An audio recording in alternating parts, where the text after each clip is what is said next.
What's up, guys? I am back. I had an assignment, but I am back now, right?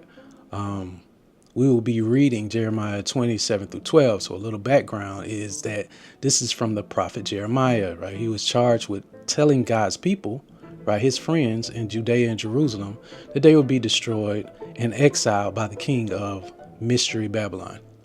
Babylon, right? Nebuchadnezzar.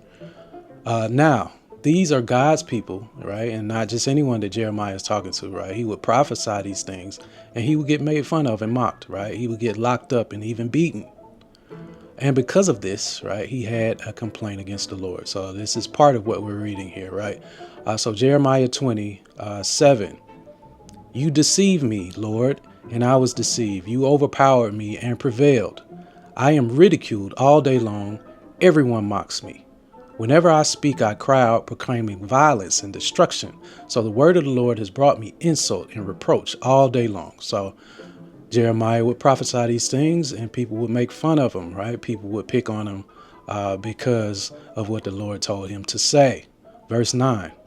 But if I say I will not mention his word or speak anymore in his name, his word is in my heart like a fire shut up in my bones, and I am weary of holding it in. Indeed, I cannot.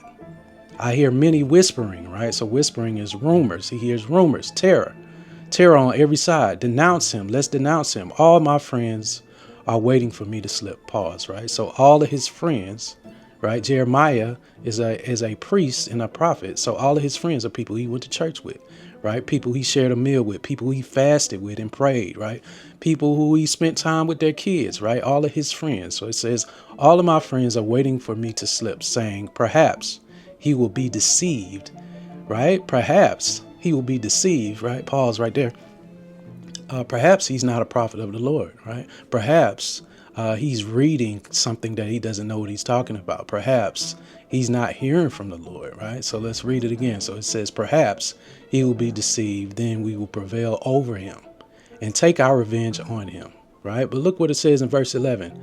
It says, but the Lord is with me like a mighty warrior. So my persecutors, his friends, will stumble and not prevail. They will fail and thoroughly be disgraced. Their dishonor will never be forgotten. Lord Almighty, you who examine the righteous and probe the heart and mind, let me see your vengeance on them. For you, I have committed my cause. Amen. Amen.